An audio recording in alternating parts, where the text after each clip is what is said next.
கண்களை மூடுவோம். ஆண்டுடைய சமூகத்துக்கு நேராக நம்ம அர்ப்பணம் பண்ணுவோம். எங்கள் பரிசுத்த தகப்பனே, எங்கள் வல்ல பிதாவே, உடைய அன்பின் பாதத்திலும் உடைய கிருபையின் கரத்திலே நாங்கள் ஒருமிக்க நாங்கள் கடந்து வருகிறோம். கர்த்தனே பெரிய காரியங்களை செய்யும். இயேசு கிறிஸ்துவின் நாமத்தில் தானே ஜெபிக்கிறோம், ஜீவனுள்ள பரிசுத்த பரம தகப்பனே, ஆமென். அல்லேலூயா. சங்கீதத்தின் புஸ்தகம் 119 அதிகாரம் 143 144 போன வாரத்தினுடைய தொடர்ச்சி. இக்கட்டும் நெருக்கமும் என்னை பிடித்தது, ஆனாலும் உம்முடைய கற்பனைகள் எனக்கு மனமகிழ்ச்சி. உம்முடைய சாட்சிகளுடைய நீதி என்றென்றைக்கும் நிற்கும். என்னை உணர்வுள்ளவனாக்கும், அப்பொழுது நான் பிழைத்திருப்பேன் என்று சொல்லுகிற தேவனுடைய வார்த்தை. என்னை உணர்வுள்ளவனாக்கும், அப்பொழுது நான் பிழைத்திருப்பேன்.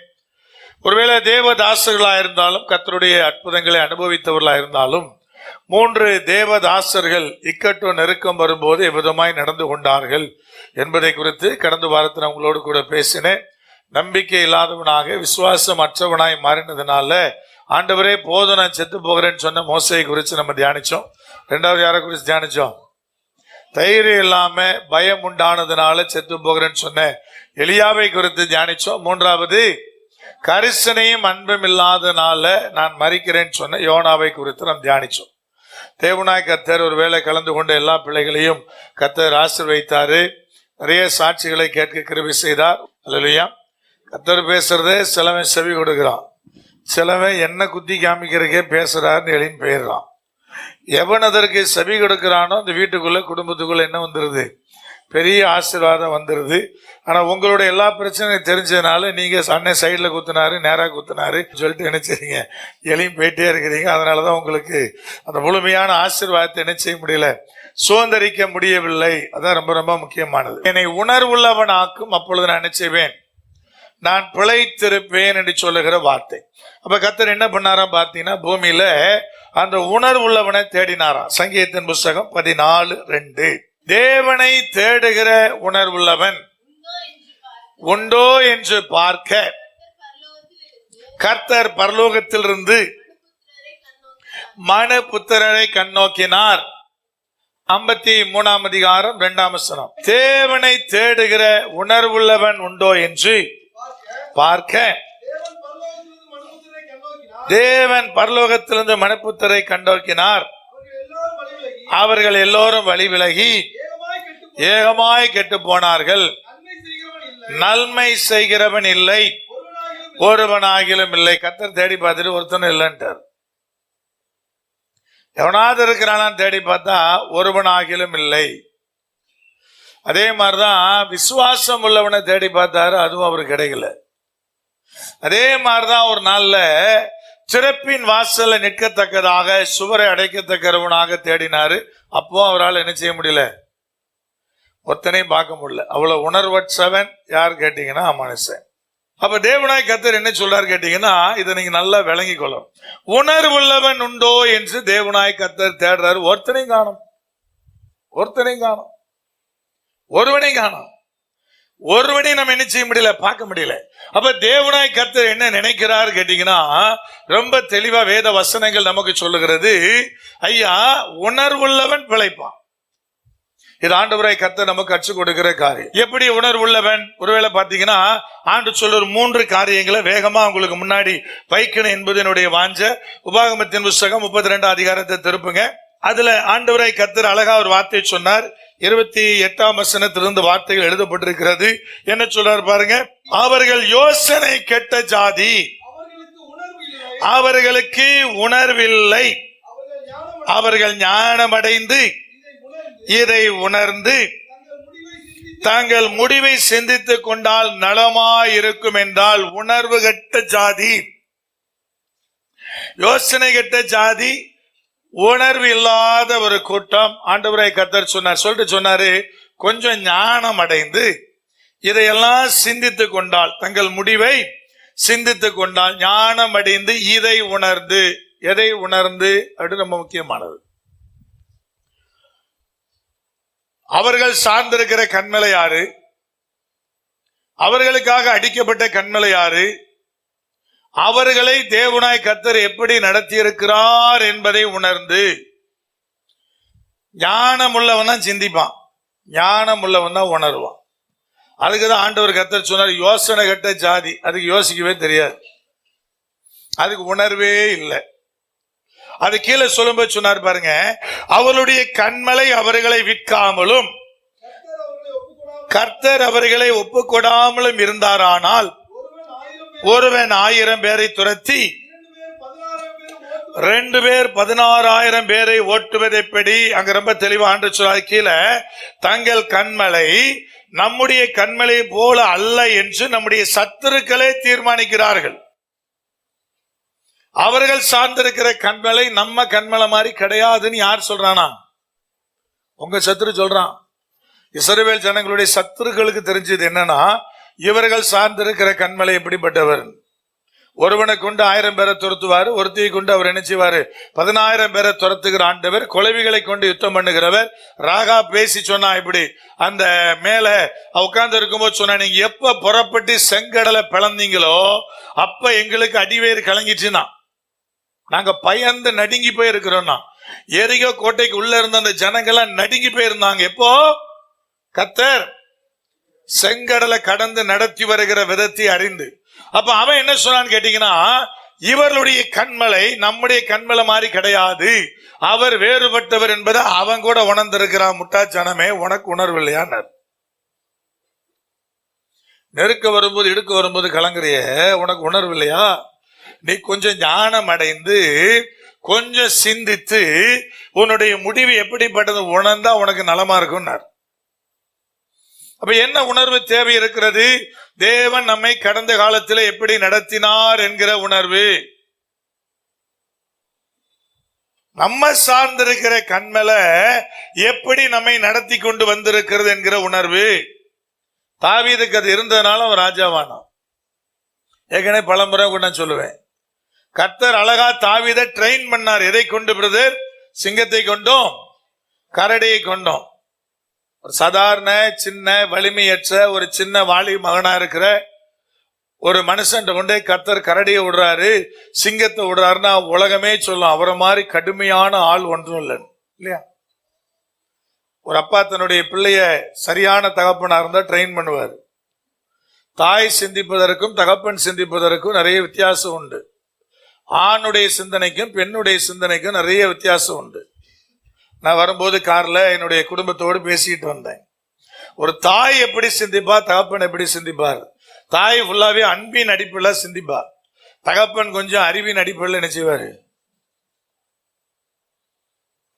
தகப்பன் கொஞ்சம் அறிவின் அடிப்படையில் சிந்திப்பாரு, தாய் ஃபுல்லா அந்த அன்பின் அடிப்பெல்லாம். அவளுக்கு பிள்ளை ரொம்ப வீக்கா இருந்தாலும் என் பிள்ளை தங்கம் கோல்டும்பா, காக்கைக்கும் தன் குஞ்சு பொன் குஞ்சு. தகப்பனுக்கு தான் பிள்ளை பொன் குஞ்சு இல்ல, அது காக்கா குஞ்சுன்னு அவருக்கு நல்லா தெரியும், தகப்பனுக்கு நல்லாவே தெரியும். தாய்க்கு அன்பின் நிமித்தமாக பிள்ளைகள் இருக்கிற குறைய அட்ஜஸ்ட் பண்ணுவா. தகப்பன் அறிவின் நிமித்தமா என்ன செய்வார்னா, அந்த குறைய குற்றப்படுத்த மாட்டாரு, ஆனா குறைய சரிப்படுத்தணும்னு நினைப்பார். விளங்குதா இல்லையா? அப்படி யோசிச்சாதான் அது நல்ல தகப்பன். ஆனா பிள்ளைக்கு என்ன தோணுன்னு கேட்டீங்கன்னா, தகப்பன் எப்ப பார்த்தாலும் நம்மள என்ன பண்ணிட்டு இருக்கிறாரு? ஏதாவது அவனை கருமிட்டே இருக்காரு, ஏதாவது சொல்லிக்கிட்டே இருக்கிறாரு. ஏன்னு கேட்டீங்கன்னா, இவருக்கு ஒரு என்ன இருக்கு என்னன்னு கேட்டா, அறிவை தான் சிந்திப்பாரு. இவரோட சிந்தனை வேற, அந்த சிந்தனை வேற. ஆண்டவர் அப்படிதான் படைச்சிருக்கிறார், மாத்தலாம் முடியாது. நீ என்னதான் ஆண்களுக்குரிய ட்ரெஸ்ஸை போட்டாலும் நீ ஆணெல்லாம் இல்லை, பெண்ணு தான். நீ ஜீன்ஸ் வேண்டாம் போடு, டிஷர்ட் வேணா போட்டு சுத்திட்டு ஒரு நாள் ஒன்னு ஆண் நினைச்சுக்காத. ஒரு நாள் ஆண் மாதிரி சிந்திக்க இயலவே இயலாது, செயல்பட முடியவே முடியாது. அப்ப பிரதர் இந்த சிந்தனை தவறா? இல்ல, 2 சிந்தனையும் அவசியம் தான். தேவநாய கர்த்தர் நினைச்சாரு, ஆணையும் பெண்ணையும் சேர்த்து குடும்பமா கட்டுறாரு. இல்லைன்னா ஆணுக்கு ஒரு கற்பப்பையை வச்சு ஆணையும் கட்டி பெண்ணையும் கட்டி விட்டுருக்கலாம்ல. ஆணுக்கு ஒரு கற்பப்பையை வச்சுட்டு ஆணு கட்டிக்க, பெண்ணும் கட்டிக்கன்னு அனுப்பிவிட வேண்டியதானே. அந்த வேலை அவர் செய்ய மாட்டார், நல்லாவே தெரியும். எப்படி போனா என்ன நடக்கும் நல்லாவே தெரியும், எது அவசியம் எது எப்ப அவசியம். அப்ப அந்த சிந்தனை எப்படி இருக்குன்னு கேட்டீங்கன்னா, பாக்குறதுக்கு நினைச்சீங்கன்னா குற்றங்களை குறைகளை சொல்ற மாதிரியே தோணும், குற்றப்படுத்துற மாதிரியே தோணும். ஆனா அது அதனுடைய நோக்கம் அதுவல்ல. அந்த குற்றம் சரி செய்யப்பட்டா பிள்ளை நிப்பான்னு ஒரு தெரியும். நம்ம கண்மலை அப்படிதான், நம்ம நடத்துறவரு, அற்புதமா கொண்டு வர்றவர். நம்ம ஆண்டவர் வேற, அவர் வித்தியாசமா நம்மை நடத்துகிறவர். அப்ப நம்ம என்ன நினைச்சிடக்கூடாதுன்னு கேட்டீங்கன்னா, அவர் என்னை குற்றப்படுத்துறாரு, அவர் என்னை திட்டுறாரு, அவர் என்னை இப்படி பண்ணிட்டு இருக்காரு. கிடையவே கிடையாது. கர்த்தருக்கு அதற்கு ஒரு பெரிய நோக்கம் இருக்கும். அப்ப தேவனாய் கர்த்தர் அழகா சொல்றாரு, நீ உணர்ந்து கொள். அப்ப வெளியிருந்து பார்க்கும்போது எல்லாரும் சொல்லுவாங்க, என்னன்னா ஒரு சின்ன பையன்கிட்ட போய் கரடி கொண்டே விடுறாரு ஆண்டவர், எவ்வளவு கொடூரமான ஒரு தேவனா இருக்கிறாரு. சிங்கத்தை கொண்டே விட்டுட்டாரு, எவ்வளவு கொடூரமான தேவனா இருக்கிறார் அப்படின்னு தோணும். ஆனா அந்த சிங்கத்தையும் கரடியும் எப்படி எதிர்கொள்ளணும் என்பதற்கான பலனையும் அந்த ஞானத்தையும் யாருக்குள்ள கொடுக்கிறாரு? யாருக்குள்ள கொடுக்கிறாரு? தாவீதுக்குள்ள கொடுக்கிறார். இப்ப முன்னாடி கோலியாத் நிற்கும் போது தாவீது உணர்வுள்ளவனா இருந்தபடினால அவன் அதை நினைச்சு பலன் அடைஞ்சான். எதை நினைச்சு? கடந்த காலத்துல கர்த்தர் என்னை எப்படி நடத்தினாரு, சிங்கத்தை எதிர்கொண்ட நான், கரடி எதிர்கொண்ட நான், இந்த கோலியாத்தை எதிர்கொள்வது எனக்கு மிக மிக எளிதானது என்று நினைச்சான். நீ விளங்கி கொள்ளுங்க. அப்ப கர்த்தர் என்ன சொல்ல தெரியுமா? நீ உணர்வுள்ளவனா இருந்தா உனக்கு தேவையான உணர்வுள்ள முதல் காரியம் என்னன்னா, கடந்த காலத்துல தேவன் உன்னை எப்படி நடத்தினார் என்கிற உணர்வு. நான் பிறக்கும் போதே வானத்திலிருந்து குதிச்சேங்கிற உணர்வு உன்னை அழிக்கும். நீ ஒன்னும் வானத்திலிருந்து குதிக்கல, நானும் வானத்திலிருந்து குதிக்கல. நாங்களும் எப்படி தெரியுமா? கர்த்தர் அழகா தெளிவா சொல்ல, உன்னை எப்படி நடத்திட்டு வந்தாரு பாரு. அந்த உணர்வு தான் உனக்கு அவசியமானது. எதற்கு? பிழைத்திருப்பதற்கு. இதுதான் தேவனாய் கர்த்தர் சொல்றார். அப்படியே அதுக்கு பின்னாடி பாத்தீங்கன்னா புதிய ஏற்பாட்டுக்கு வருவோமா ஒரு பகுதியை, மார்க் 8 அதிகாரம் அதுல 17ஆம் வசனத்திலிருந்து ஆண்டவராய் கர்த்தர் பேசுகிற வார்த்தை. மார்க் 8ஆம் அதிகாரம் 17. இயேசு அதை அறிந்து அவர்களை நோக்கி, உங்களிடத்தில் அப்பங்கள் இல்லாதபடியினால் நீங்கள் யோசனை பண்ணுகிறது என்ன? இன்னும் சிந்தியாமலும் உணராமலும் இருக்கிறீர்களா? இன்னும் உங்கள் இருதயம் கடினமா இருக்கிறதா? வரும்போது அப்பம் கொண்ட மறந்துட்டான். கர்த்தர் அப்பத்தை பத்தி பேசுனா, புளித்த மாவை பத்தி பேசுனா, ஆண்டு இதுக்குதான் பேசிட்டு இருக்காருன்னு நினைக்கிறான். இப்ப கர்த்தர் என்ன கேமிச்சாரு?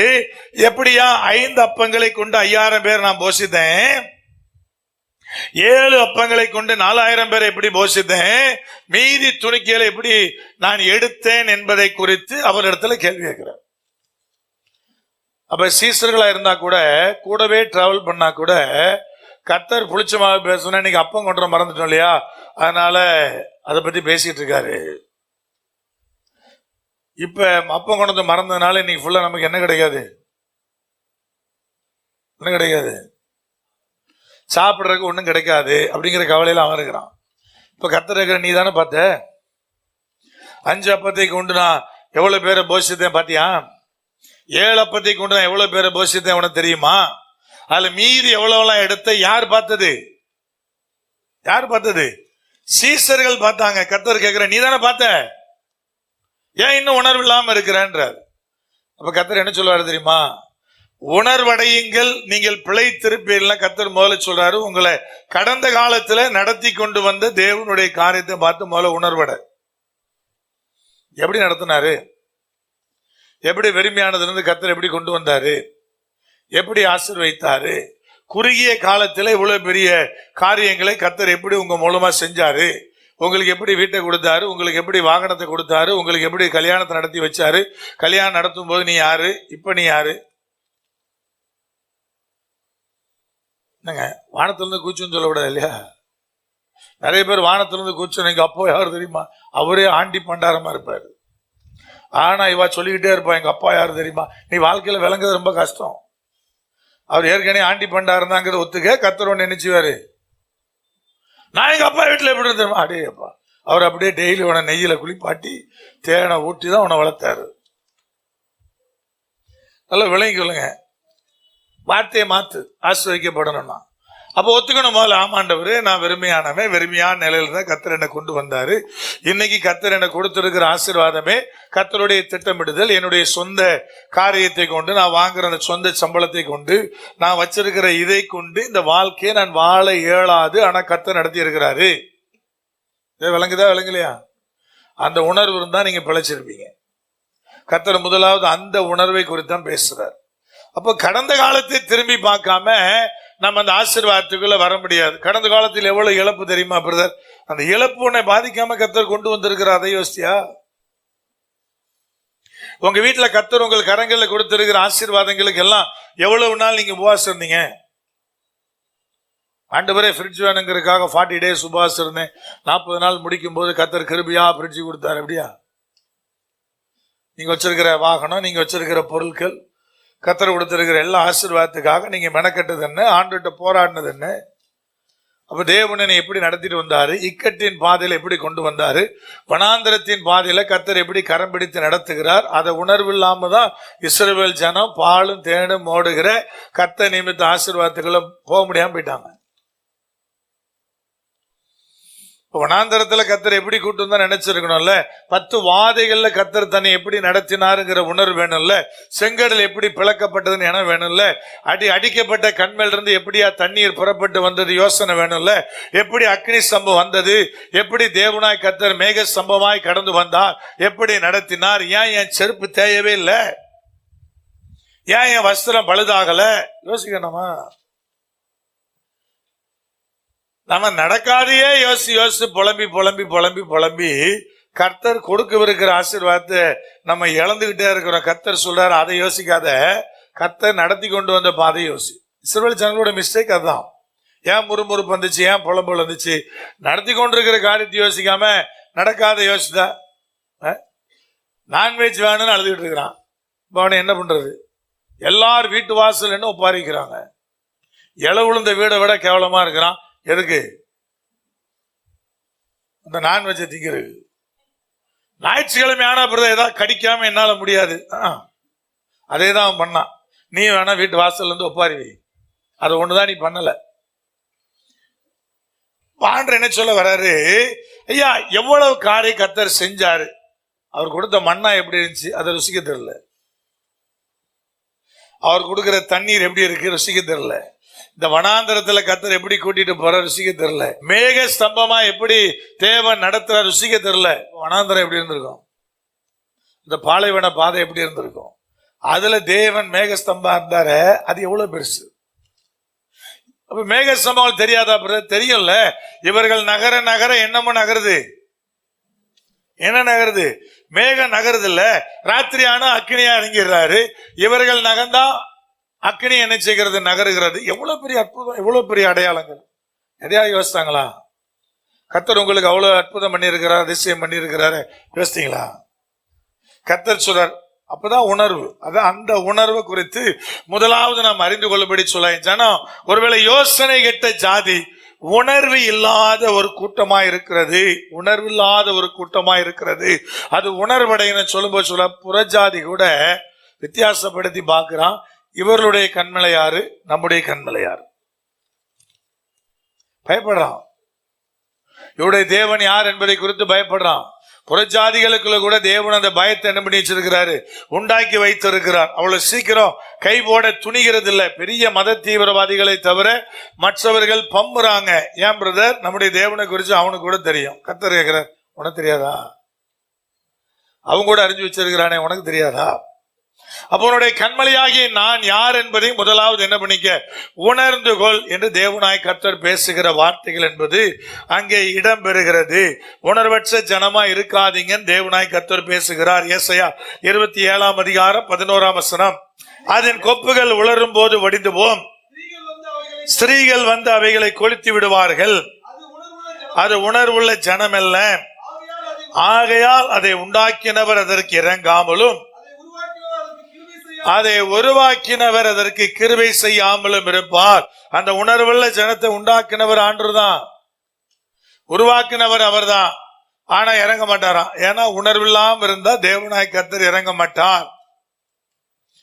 அதுதான் சொன்னார், எக்காலத்திலும் எப்பொழுதும் நீ தேவனை சோத்தரிப்பு கொண்டிருப்பதான் யாருடைய சித்தமா இருக்கிறது, தேவனுடைய சித்தமா இருக்கிறது. பெரும் பாடுகளுக்குள்ள போற ஸ்தோத்திரம் பண்ணு. கடந்த காலத்தை நினைச்சு ஸ்தோத்திரம் பண்ணு. இதையெல்லாம் செய்தீரேன்னு கர்த்தரை ஸ்தோத்திரம் பண்ணுங்க. தேவன் உங்களுக்கு இறங்குவார். உணர்வுள்ள கூட்டமாக மாறும்படி தேவனாய் கர்த்தர் அழைக்கிறார். எரேமியா 4 அதிகாரம் 22 வசனம். என் ஜனங்களோ மதியற்றவர்கள், என்னை அவர்கள் அறியாதிருக்கிறார்கள், அவர்கள் பைத்தியமுள்ள பிள்ளைகள், அவர்களுக்கு உணர்வே இல்லை.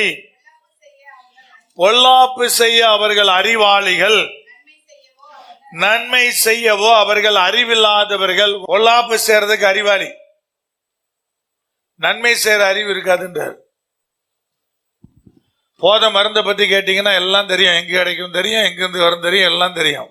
சினிமா பத்தி கேட்டா எல்லாம் தெரியும், எல்லா பாயிண்ட் சைட்டுகளும் தெரியும்.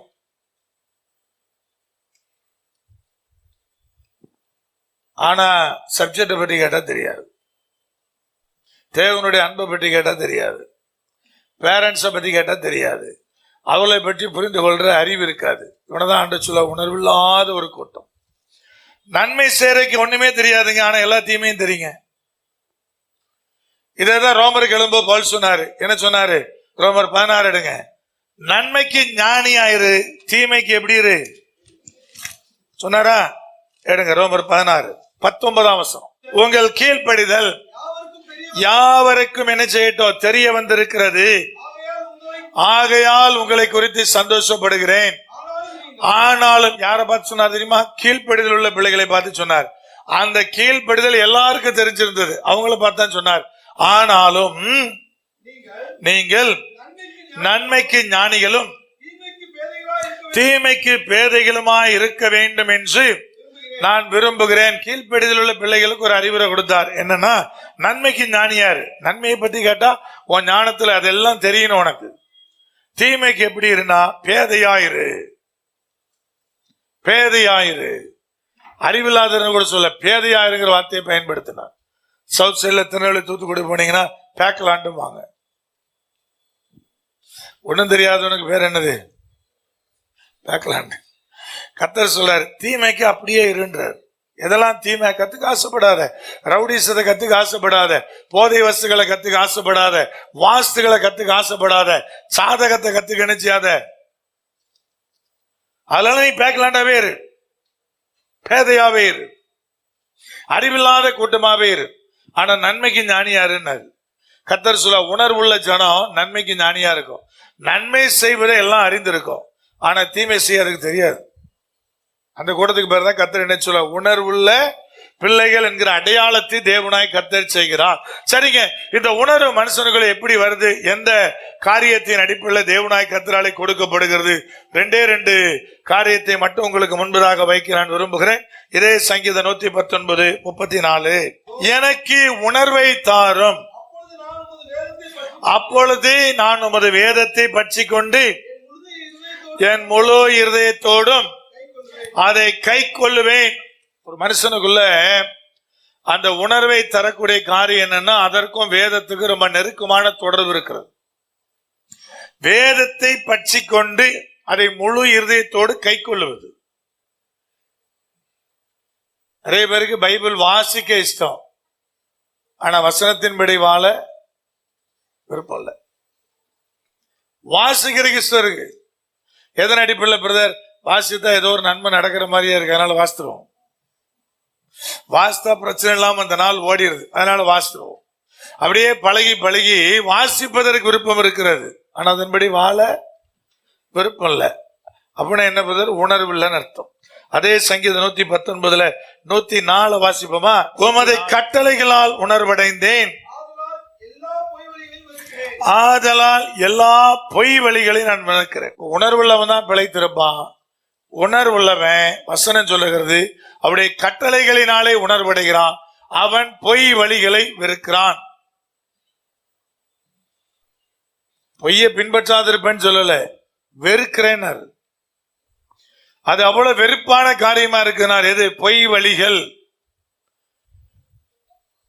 நேர்மையா உண்மையா ஒரு மனுஷன் ஒரு காரியத்தை செஞ்சுட்டு போனா நீங்களா அவன் எதை குறிச்சு கவலைப்பட போறான்? அப்படிதான் வாழ்றோம், அப்படிதான் நடத்துறோம்.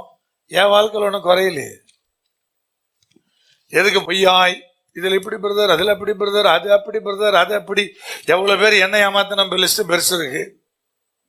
நம்ம அதெல்லாம் பின்பற்றல. பொய் வழிகளை வெறுக்கிறான். யாரு? உணர்வுள்ளவன். அந்த உணர்வு எது அவனுக்கு தந்தது? தேவனுடைய வசனமும் கர்த்தருடைய கட்டளைகளும் தந்தது. அதே அதிகாரத்தில் 169. கர்த்தாவே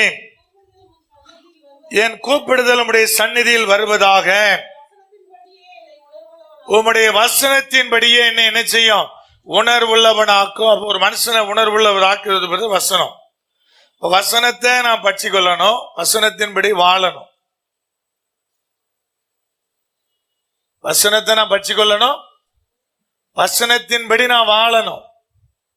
இந்த ரெண்டு காரியம் நிறைவேறினா மாத்திரம்தான் உணர்வுள்ளவனாக வாழ முடியும். அவன் தான் பிழைத்திருப்பான். உங்களுக்கு வார்த்தைகள் எப்படி உணர்வுள்ள காரியத்தை தருகிறது என்று முழு பிரசங்கம் ஒன்று நான் பண்ணியிருக்கிறேன். எப்படி வார்த்தைய 3 ஸ்டேஜ்ல மனுஷன் அதை எப்படி ஏற்றுக்கொள்றான், ஏற்றுக்கொள்ளாம போறான், அதனால் நடப்பது என்ன என்பதை குறித்து 3 காரியங்கள் வச்சு உங்ககிட்ட பேசியிருக்கிறேன். இதனால மேலோட்டமா காமிக்கிறேன். ரோமர் 1ஆம் அதிகாரத்தை திரும்புங்க. அதுல 3 நிலைகள்ல வசனம் உள்ளே வருவதற்கு மனுஷன் தடையாக சில காரியங்களை செய்வதாக அந்த வேத பகுதி சொல்லுகிறது. அதுல வர்ற ஒரு சில வசனங்களை மட்டும் வேகமாய் உங்களுக்கு நான் காண்பிக்க நான் விரும்புகிறேன். 18ஆம் வசனம், சத்தியத்தை அநியாயத்தினாலே அடக்கி வைக்கிற மனுஷருடைய எல்லாவித அவபக்திக்கும் அநியாயத்துக்கும் விரோதமாய் தேவ கோபம் வானத்திலிருந்து என்ன செய்கிறது? வெளிப்படுத்தப்பட்டிருக்கிறது. சத்தியத்தை ஒரு கூட்டம் அநியாயத்தை கொண்டு அடக்குது. அதனால அது என்ன ஆகுது பிரதர்? அவபக்திக்கும் அநியாயம் 2 வார்த்தை கர்த்தர் பயன்படுத்துறார். சத்தியத்தை அநியாயத்தினாலே அடக்கி வைக்கிற மனுஷன் அவபக்தி உள்ளவனா இருப்பான். சத்தியம் வரும்போது அதை அடக்கிறது எதை கொண்டு? அநியாயத்தை கொண்டு.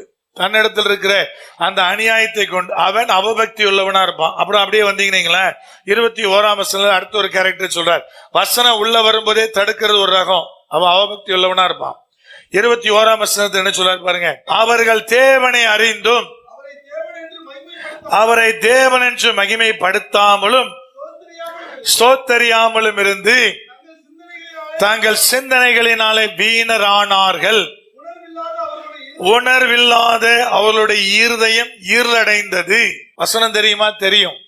அறிஞ்சிருக்கிறானா? அறிஞ்சிருக்கிறான்.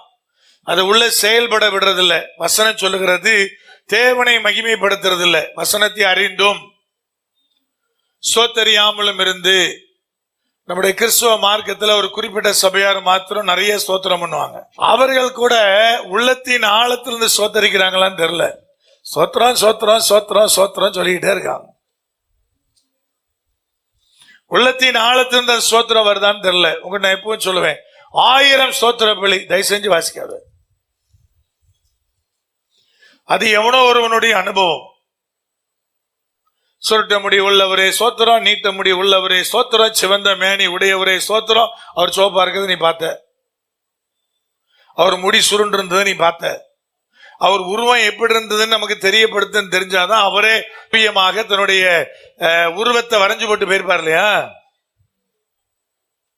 அவர் உருவம் எப்படி இருக்கு நான் தெரிஞ்சுக்கணும்னு சொன்னார் தெரியுமா? பவுல் சொன்னார் கொரிந்து சபைக்கு எழுதும் போது, தடவி ஆகிலும் பார்த்து தேவன் எப்படி இருக்கான்னு அறிஞ்சு கொள்ளணும். அப்படின்னு என்ன அர்த்தம்?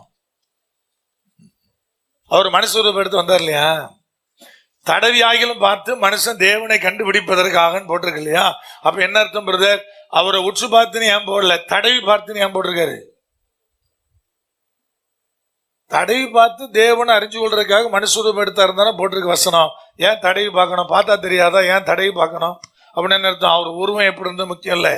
அவர் ஒன்ன மாதிரி கை வச்சிருக்காரு, கால் வச்சிருந்தாரு, ஒன்ன மாதிரி அவருக்கு ஒரு தலை இருந்தது, ஒன்ன மாதிரி அவருக்கு ஒரு கண் இருந்தது. சோப்பா இருந்தாரா? அவர் சுருட்ட முடி உடையவரா இருந்தாரா? நீட்ட முடியா? தாடி வச்சிருந்தாரா?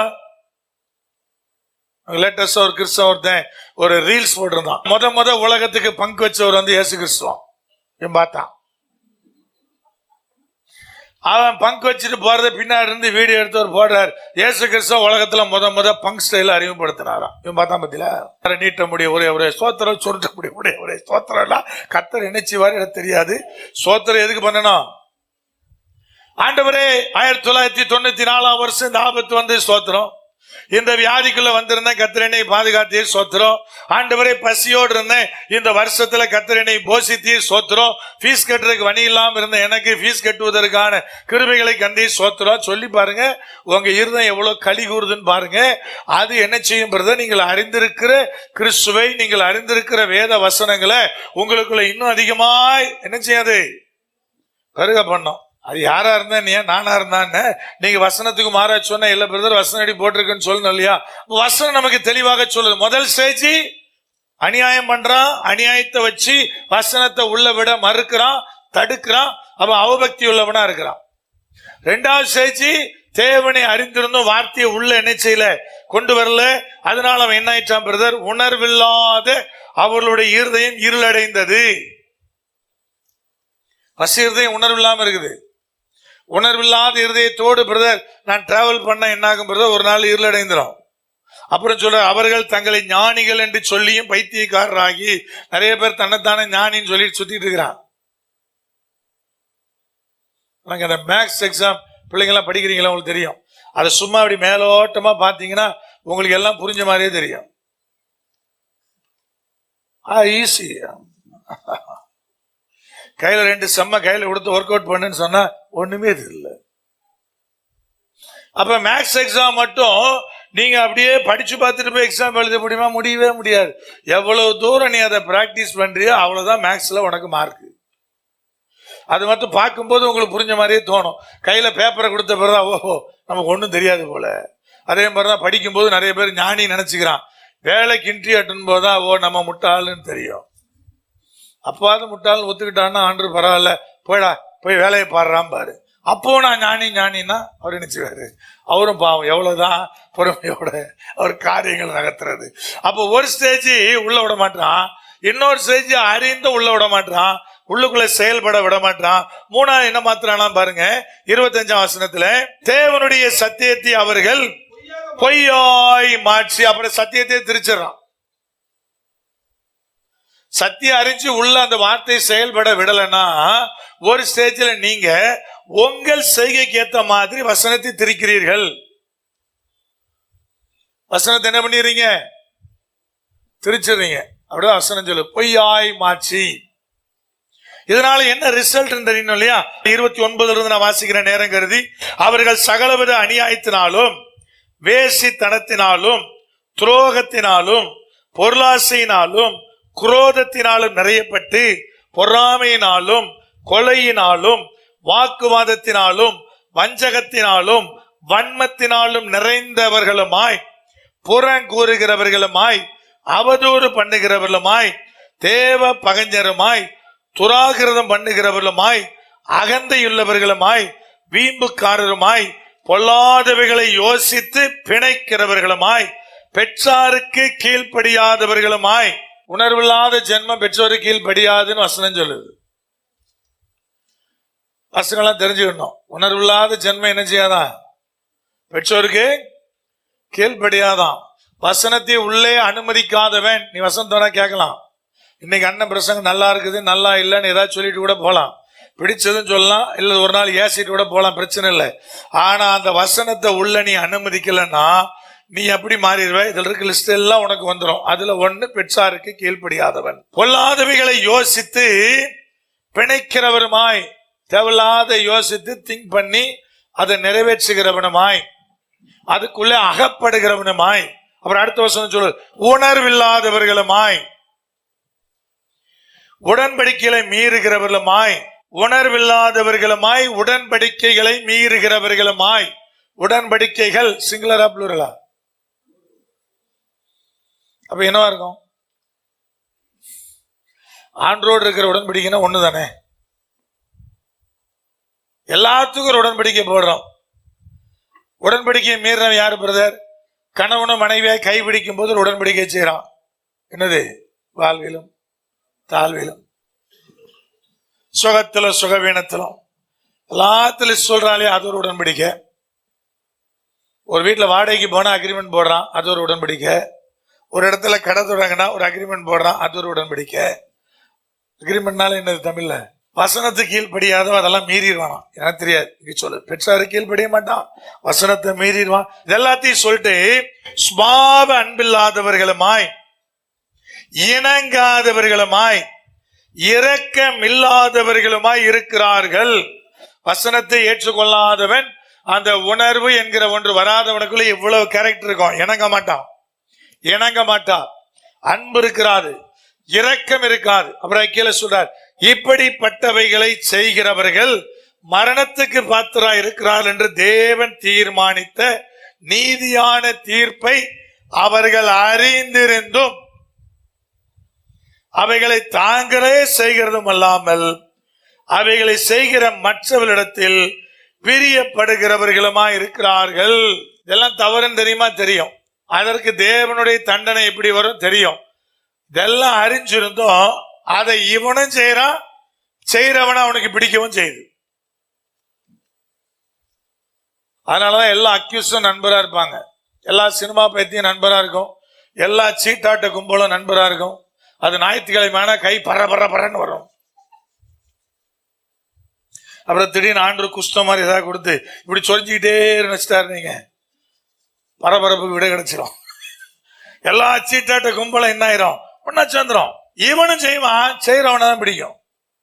நீங்க உங்க பிள்ளைகளை குறித்து நீ கணக்கிடும் போது என்ன பண்ணிடக்கூடாதுன்னா, என் பையன் ரொம்ப நல்லவன் தான், என் பொண்ணு ரொம்ப நல்லவதான், அவன் ஃப்ரெண்டு தான் அவனுக்கு எடுத்துட்டான்னு சொல்லிடாதீங்க. உங்க பையன் என்ன கேரக்டரோ அதுக்கேற்ற மாதிரி அவனுக்கு ஃப்ரெண்ட் இருப்பான். உங்க பொண்ணு என்ன கேரக்டரோ அதுக்கேற்ற மாதிரி அவளுக்கு ஃப்ரெண்ட் இருப்பாங்க. எல்லா அக்யூஸ்டும் ஒன்னா இருக்கும். அதுதான் ஆண்டு சொன்னார், அவனும் செய்வான், செய்யறவனே அவனுக்கு பிடிக்கும். அதாங்க ரொம்ப முக்கியமானது. இவனையும் அவளுக்கு பிடிச்சது, அவளையும் அவளுக்கு பிடிச்சது, அதே கேரக்டர் அது, அதனால பிடிக்கும். சினிமா பைத்தியம் எல்லாம் ஒன்னா சுத்தம். அதுக்கு என்னென்ன சினிமா எப்ப ரிலீஸ் ஆயிருக்குன்னு கரெக்டா தெரியும், என்னென்ன தியேட்டர்ல ஓடுதுன்னு கரெக்டா தெரியும். எல்லாம் ஒன்னா கும்பல் சேரும். அப்புறம் சாப்பாட்டு கும்பல் ஒன்று இருக்கு. அதுக்கு உலகம் பூரா எங்கெங்க என்ன சாப்பாடு நல்லா இருக்குன்னு உலகம் பூரா தெரியும். தேடி தேடி பிடிச்சிருச்சு. அந்த ஹோட்டல் எப்படி சாப்பாடு இருக்கும், இந்த ஹோட்டல் எப்படி இருக்கும், இந்த இடத்துல டிஃபன் எப்படி இருக்கும், அது எப்படி இல்லாம இருக்கும், அதுவும் தெரியும் இல்லையா? இப்போ இன்னொரு கும்பல் இருக்குது, விடிய காலம் பிரியாணி திங்கிற கும்பல். அது பாருங்க ஒன்னா சுத்தம். நைட்டு 1 மணிக்கு எங்க சட்டியை திறப்பான், 2 மணிக்கு எங்க டம்மு டம்முன்னு தட்டுவான்னு அது கரெக்டா தெரியும். அது விடிய விடிய பிரியாணி தின்னுட்டே இருக்கும். இதெல்லாம் ஒன்னாவே சுத்தம். அதுதான் ஆண்டு சொன்னார், ஐயா நீ உன்னை தீர்மானம் பண்ணு, அவனும் செஞ்சா அதை செய்யறவனையும் அவளுக்கு பிடிக்கும், அவனுக்கு பிடிக்கும். அதனால இந்த கேரக்டர் எல்லாத்துக்கும் காரணம் என்ன தெரியுமா? ஆண்டு சொல்ல, வசனத்தை உள்ளே அனுமதிக்காதது, உள்ள வந்த வசனத்தை செயல்பட விடாதது. அப்ப வசனம் என்ன செய்யுது பிரதர்? உணர்வுள்ளவர்களாக மாற்றுகிறது. இப்ப யோபு 32:8-9, ஆனாலும் மனுஷனில் ஒரு ஆவி உண்டு, சர்வ வல்லவரின் சுவாசமே அவர்களை உணர்வுள்ளவர்களாக்கும். பெரியோர் எல்லாரும் ஞானிகள் அல்ல, முதியோர் எல்லாரும் நீதியை அறிந்தவர்களும் அல்ல, ஆகையால் எனக்கு செவி கொடுங்கள். என்ன சொல்றாரு? உணர்வுள்ளவனாக மனுஷனை மாற்றுவது சர்வ வல்லவருடைய சுவாசம். எல்லா மனுஷனுக்கும் ஒரு ஆவி இருக்கும், ஆனா அந்த ஆவி உணர்வுள்ளவனாக அவர்களை மாற்றாது. ஆனா சர்வ வல்லவருடைய சுவாசமாகிய பரிசுத்த ஆவியானவர் உணர்வுள்ளவர்களாக மாற்றுவார். அது சொல்லும்போது அழகான வார்த்தை சொன்னாரு, பெரியோர் எல்லாம் யார் இல்ல, வயசானா மட்டும் ஞானி நினைச்சுக்காதீங்க. நீங்க நிறைய சந்தர்ப்பத்தில் அந்த மாதிரி தப்பா யோசிச்சுருவீங்க. மண்டை நரைச்சதுன்னா ஞானி நினைச்சுக்கிறது. அப்புறம் கீழே சொன்னாரு, என்ன சொன்னாரு? முதியோர் எல்லாம் நீதியை அறிந்தவர்கள் அல்ல. எல்லா முதியோருக்கும் நீதிப்படிதான் நடப்பாங்க நினைச்சுக்காத. அதுல பெரிய அக்யூஸ்லாம் இருக்கும், வயசு தான் இருக்கும், பெரிய அக்யூஸ்டா இருக்கும். நீதியை அறிந்தவர்கள் அல்ல. சில நேரத்தில் நீதி தெரிஞ்சா கூட முதியோர் தவறா பயன்படுத்துறாங்க இல்லையா? நேற்று கூட ஒரு சகோதரர் எனக்கு போன் பண்ணியிருந்தாரு, நாங்க 2 பேசிக்கிட்டே வந்தோம். எங்க அம்மாட்ட சொத்தை பிரிச்சு கேட்டேன், எங்க அம்மா தரமாட்டேங்கிறா. என்கிட்ட ஒண்ணுமே இல்லை, கையில காசே இல்லைன்றா. கடைசியில் பார்த்தா எங்க அம்மா எங்கெங்கெல்லாம் டெபாசிட் போட்டிருந்தாலோ எல்லா டாக்குமெண்ட்டையும் கண்டுபிடிச்சிட்டேன். 3 லட்சம் 3 லட்சம் 3 லட்சம் 1.5 லட்சம். அதுல பாத்தீங்கன்னா எல்லாத்துக்கும் நாமினி என் தம்பி தான் இருக்கிறான், நான் இல்லை. எல்லா பிள்ளையும் ஒண்ணுதான், தெரியுமா தெரியாதா? நேற்று கூட ஒருத்தர் போன் பண்ணாரு, பேசிக்கிட்டே எங்க தங்கச்சிக்கு பிறந்த பிள்ளை பேர்ல டெபாசிட் பண்ணிருக்கிறான், அப்ப நானும் 2 வச்சிருக்கேன்ல, அது பேர்ல ஏன் பண்ணலன்னு கேக்குறான். கரெக்டா கரெக்ட் இல்லையா? கேட்கறது கரெக்ட் தானே? எனக்கு 2 பிள்ளை இருக்கு, அது பேர்ல பண்ணல. ஆனா தங்கச்சிக்கு ஒரு பிள்ளை பிறந்திருக்கு, அது பேர்ல டெபாசிட் பண்ணிருக்கா எங்க அம்மா. அப்ப இந்த பாட்டியம்மாவுக்கு நியாயம் எது நீதி எதுன்னு தெரியுமா? தெரிஞ்சாலும் செயல்படுத்த மாட்டாங்க. அதனால சொன்னார், முதியோர் எல்லாம் நீதியை என்னது நான் சொல்லாத வசனம் தான். முதியோர் எல்லாம் நீதியை அறிந்தவர்கள் அல்ல. அறிஞ்சவங்க எல்லாம் கிடையாது, அவங்களுக்கு வித்தியாசம் இருக்கும்.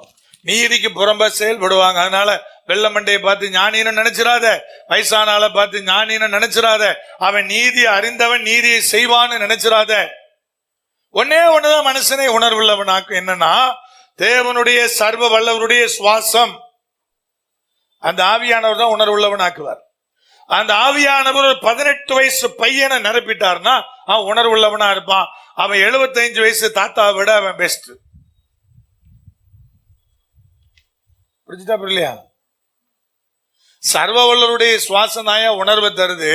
வயசானா மட்டும் உணர்வு வந்துடும் நினைக்காதீங்க. ஆவியில நிரப்பப்பட்டவன் உணர்வுள்ளவனா இருக்கிறான், அவனுக்கு உணர்வு இருக்கிறது.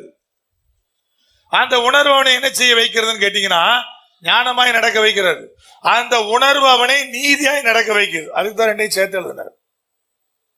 நீதியாய் நடக்க வைக்கிறது, ஞானமாய் நடக்க வைக்கிறது. எல்லாரும் கரெக்டா இருக்கிறது இல்ல, ஆனா கரெக்டா இருக்கணும் தான் தேவனாய் கர்த்தர் விரும்புறார். எனக்கு தெரிஞ்ச ஒரு ஃபேமிலி உண்டு, அவங்களுக்கு 4 பொம்பளை பிள்ளை. வசதியில வித்தியாசம் இருக்குமா இருக்காதா? 4 பிள்ளை இருக்கு, உங்களுக்கு வச்சிடும். 4 பிள்ளையும் ஒரே சம்பளத்தில் வேலை பார்க்குமா?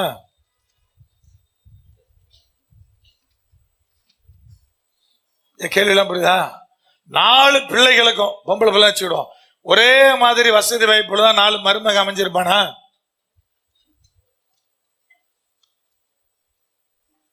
கேள்விக்கெல்லாம் பதில் புரியுதா?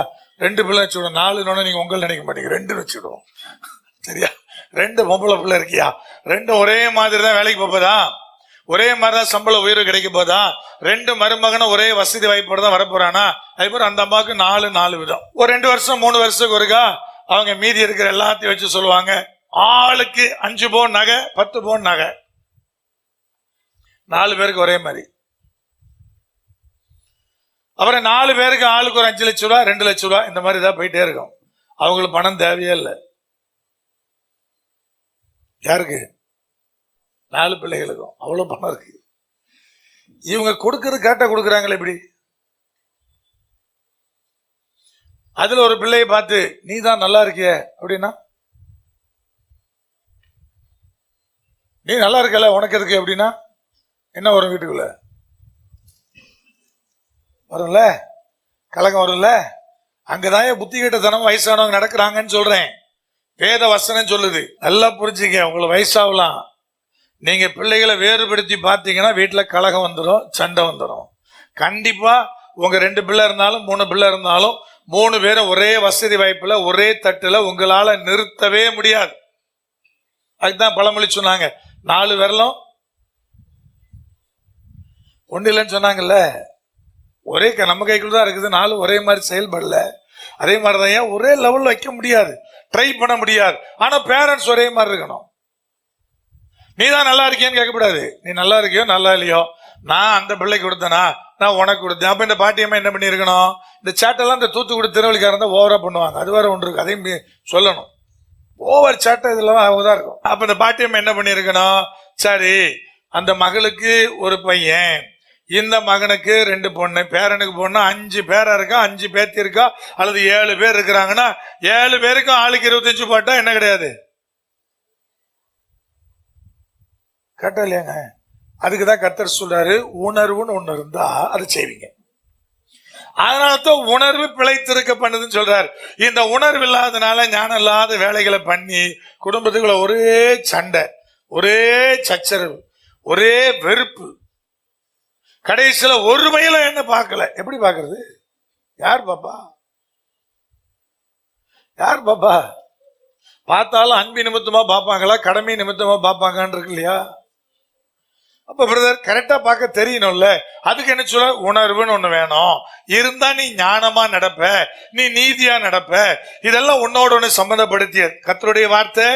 பரிசுத்த ஆவியானவர் தேவன் உங்களை நடத்தி வந்த விதங்கள் உங்களுக்கு உணர்வை தருது. அந்த உணர்வு ஞானத்தையும் நீதியும் உங்களுக்குள்ள நடப்பிக்கிறது. அது உங்களை பிழைத்திருக்கும்படியான ஆசீர்வாதத்துக்குள்ள காக்குது. நீங்க சொல்ல வேண்டிய நிலை வராது. சரியா வீட்டுக்குள்ள எல்லாத்தையும் ஒரே மாதிரி பாத்தீங்கன்னா நீங்க சொல்ல வேண்டிய நிலை வராது. என்ன சொல்ல தெரியுமா? எதுக்கு இந்த வாழ்க்கைன்னு வெறுப்பா இருக்கு, போய் சேர்ந்துடலான்னு பாக்குறேன், சொல்ல வேண்டிய நிலை வராது. ரெபேக்காள் கூட ஒரு இடத்துல சொன்னா வாழ்க்கை எப்படி இருக்குன்னு. நம்ம சர்ச்சில் யார் ரெபேக்காள் இல்ல, முழிக்காதீங்க, திருத்தன் எந்த ரெபேக்கா சொன்னாங்க அண்ணன் அப்படின்னு பாக்காதீங்க. நான் சொல்றது பைபிள் ரெபேக்கால சொல்றேன். பைபிள் ரெபேக்காவோட சொன்னா என்ன சொன்னா, ஒரு நாள்ல என் உயிர் எனக்கு எப்படி இருக்கான், வெறுப்பா இருக்கான். ஏன் வெறுப்பா இருந்துச்சு? நீ தான் பிரிவினை உண்டாக்குன. பாசமான மகனுக்கு ஆசீர்வாதம் வாங்கி கொடுக்க நினைச்ச, கடைசியில் அந்த மகன் கூட வாழவும் முடியல. ஆசீர்வாதத்தை வாங்கி கொடுத்து என்ன செய்ய முடியல, வாழ முடியல. கடைசியில வெறுப்பா தான் இருக்கும். நீ அந்த சேட்டையை மட்டும் அன்னைக்கு நீ பண்ணலன்னா உனக்கு என்னவா இருந்திருக்காது? பைபிள் படி சொல்ற வெறுப்பெல்லாம் இருக்காது. என் உயிர் எனக்கு வெறுப்பா இருக்கிறது. பிழைத்திருப்பதற்கு தேவன் சொல்றாரு, இதெல்லாம் வாழ பழங்க. கொஞ்சம் நீதி நியாயம் எல்லாத்தையும் ஒரே விதமா பார்க்கிற காரியம். ஐயோ ஐயோ ஐயோ எனக்கு அந்த பிள்ளை பெருசாகணும், இந்த பிள்ளை சின்னதா, எப்படியாகல தூக்கி அதுக்கு மேல வச்சிடணும். நீ 10 அடி தூக்குனா ஆண்டு 100 அடி இழுத்து பாதாளத்துல போட்டுருவாரு. உனக்கு எல்லாம் ஒரே மாதிரிதான். உங்களுக்கு எத்தனை பிள்ளை இருந்தாலும் சரி, ஒரே மாதிரி நடத்த என்ன செய்யணும், உங்களுக்கு தெரியணும். எனக்கு எல்லாரும் ஒண்ணுதாங்க அப்படின்னு தெரியும். நீ நல்லதான் இருக்கிற, நீ குறைவா இருக்க தூக்க போற, அதெல்லாம் உங்க வேலை இல்லை. பேரண்ட்ஸுக்கு எனக்கு 3 சமந்தான், 3 பிள்ளை ஒன்றுதான்.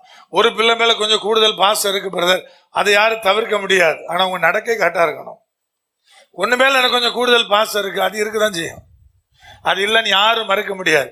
ஆனா செயல்பாட்டுல எல்லாத்தையும் என்ன செய்யணும், ஒரே மாதிரியான நிலையிலே வைக்க தெரியணும்.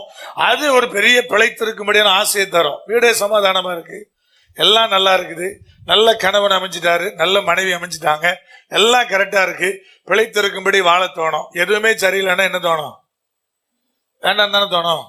அதுக்குதான் கர்த்தர் சொல்றாரு, உணர்வுள்ளவங்களா மாறிட்டீங்கன்னா உங்க வாழ்க்கையில எல்லாமே சரியா வந்துடும். அல்லேலூயா. ஜெபிக்கலாமா? கண்ணை மூடலாம், ஆண்டவருடைய சமூகத்துக்கு நேரம் ஒப்பு கொடுக்கலாம்.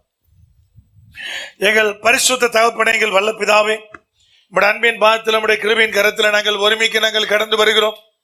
ஆண்டவரே, என்னை உணர்வுள்ளவனாக்கும், அப்பொழுது நான் பிழைத்திருப்பேன் என்று சொல்லப்படுகிற வார்த்தைகளை கடந்த 2 வாரங்களாக நாங்கள் தியானித்து வருகிறோம். தேவனாகிய கர்த்தர் இன்றைக்கு ஆண்டவரே உணர்வுள்ள ஒரு இருதயத்தை குறித்து நாங்கள் தியானித்திருக்கிறோம். உடைய வார்த்தைகளினாலே, உடைய வார்த்தைகளை எங்களுக்குள்ளே செயல்பட விடுவதனாலே, உடைய வார்த்தைகளுக்கு நாங்கள் செவி கொடுப்பதினாலே தேவன் எங்களுக்கு கொடுக்கிற நல்ல உணர்வுள்ளதான ஒரு இருதயம், எங்கள் சர்வ வல்லவருடைய சுவாசம் எங்களுக்கு தருகிற ஒரு உணர்வுள்ளதான இருதயம், ஞானமுள்ள நீதியுள்ள நிலையில வாழ வைக்கத்தக்கதான அந்த உணர்வுள்ள இருதயம் எங்கள் பரிசுத்த ஆவியானவராலே எங்களுக்குள்ளே கிடைக்க பெறுகிற அந்த உணர்வுள்ள இருதயம். தகப்பனே, கடந்த காலத்தை நாங்கள் தியானிக்கும் போது நாங்கள் உணர்வடைகிறோம் என்று பார்த்தோமே. கர்த்தனை சொன்னீரே, ஏயா உணர்வில்லாம இருக்கிற, உன்னை நான் எப்படி நடத்தி கொண்டு வந்தேன், ஒரு விஷயம் நீ கவனித்தாயா என்று கேட்டீர் அல்லவா? புறஜாதிகள் கூடிய மக்கள் கூட உங்களை என்னையும் பார்த்து சொல்றாங்க, இவருடைய தேவன் இவர்களை ஆசீர்வதிக்கிறார் என்று சொல்லி, இவருடைய தேவன் இவளை ஆசீர்வதிக்கிறார் என்று சொல்லி, இவருடைய கண்மல வித்தியாசமானது என்பதை அவர்கள் சொல்கிறார்கள். நாம் ஆராதிப்பது போல இல்லை என்று அவர்கள் நாம் ஆராதிக்கிற தேவனை குறித்து கவலைப்படுறாங்க, பயப்படுறாங்க, நடுங்குறாங்க. தகப்பன் சொல்ல, நீ உணர்வில்லாம இருக்கியே மகனே மகளே, உன்னை நான் எப்படி கூட்டிட்டு வந்தேன், எந்த நிலையிலிருந்து அழைச்சிட்டு வந்தேன், எப்படியாக நான் கொண்டு வந்தேன், உன்னை பிழைத்திருக்கும்படி நான் நடத்த வல்லவர் அல்லவா? எங்கள் பரிசுத்த தகப்பனே, எங்கள் வல்ல பிதாவே, மனதார ஆண்டவரே இந்த வார்த்தைகளை கேட்டிருக்கிற பிள்ளைகளை நாங்கள் வாழ்த்தி நாங்கள் ஆசீர்வதிக்கிறோம். நல்ல உணர்வுள்ள இருதயத்தை தாரும், அந்த பலனை தாரும், அந்த தயவை தாரும். தேவனாய் கர்த்தனை பிள்ளைகளுக்குள்ளாக அந்த கிரியைகளை நடப்பி தரணும். போதுமானவராய் கூட பெரிய காரியங்களை செய்யும். இயேசு கிறிஸ்துவின் அதிகாரமுள்ள நாமத்தில் தானே ஜெபிக்கிறோம். ஜீவனுள்ள எங்கள் பரிசுத்த பரம தகப்பனே, கர்த்தராகிய இயேசு கிறிஸ்துவினுடைய கிருபை, பிதாவாகிய தேவனுடைய அன்பு, பரிசுத்த ஆவியானுடைய ஐக்கியம் இப்பொழுது சதா காலம் உங்கள் அனைவரோடு கூட நித்தியமாய் நிலைத்திருப்பதாக.